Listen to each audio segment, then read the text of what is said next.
Welcome to Royal Secrets. Fearing a Netflix flop, Meghan and Harry rushed to remove themselves from a series. But before we continue, are you interested in starting or scaling a YouTube channel without having to show your face or becoming a traditional YouTuber to earn $30,000 a month? Click on the link below for more information. In an effort to disassociate themselves from the entire upcoming Netflix documentary, Meghan Markle and Prince Harry have expressed fear that the show would not be a success on the streaming service. Meghan and Harry are getting more and more worried that their upcoming Netflix documentary series could not do well on the streaming service. According to sources close to the pair, the Sussexes are feverishly attempting to disassociate themselves from the entire idea, according to royal commentator Neil Sean. This news comes as Page Six reports that the eagerly awaited docuseries will debut on the streaming service on December 8.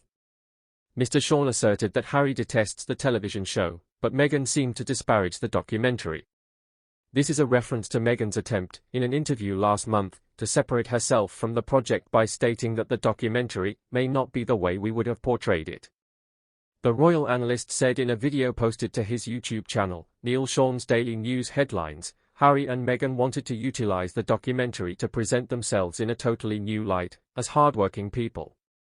Mr. Sean talked on the numerous issues that sprang up throughout the production, such as complaints that the series lacked enough material. According to Mr. Sean, the first director resigned after having some issues with both Harry and Meghan on the direction of their show. They wanted everything to be scripted, says a reliable source. They did not feel at ease with that component of reality television. The second director, Oscar contender Liz Garbus, allegedly managed to finish the series, but their relationship also became ugly, which is what allegedly prompted Meghan to make her distancing remarks. The Sussexes' response to the finished product, according to Mr. Sean, is the greatest difficulty consuming the pair. The story about this will keep leaking out, he said.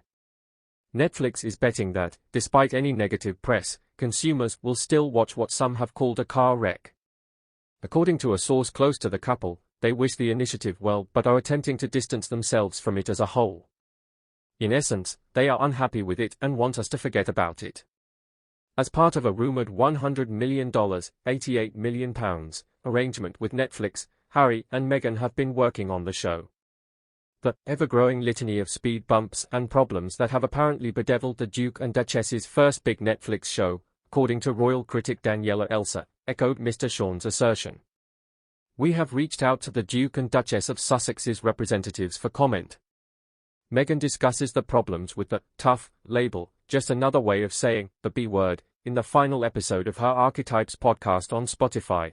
The Duchess of Sussex continued to express her views on the labels placed on women. The final installment of Meghan Markle's popular Archetypes podcast on Spotify has now been made available.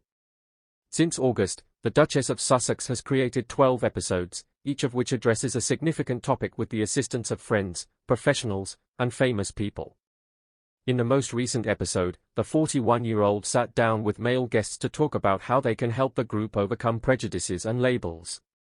She sought out open discussions with comedian Trevor Noah, talk show host and TV producer Andy Cohen, and filmmaker, producer, and screenwriter Judd Apatow on how they might contribute significantly to the cultural conversation, particularly through their media jobs. Meghan mentioned a label that has bothered her for a long time when speaking with Andy Cohen. The Duchess explained, I was making an episode specifically about the B word. However, the majority of the ladies I spoke with had little trouble with the word because it is so overused that it has nearly lost its meaning. And instead, they were complaining about how quickly women are now labeled as difficult, she said. In reality, it's merely a euphemism for the same thing, but it sounds more insulting. The royal was given the moniker, Duchess Difficult, not long after she wed Prince Harry. The news broke amid persistent rumors that the newest member of the royal family was very demanding of palace workers. Several staff members are said to have left because of the Duchess' difficult behavior. However, Meghan and Harry have disputed some of the former employees' claims. Thanks.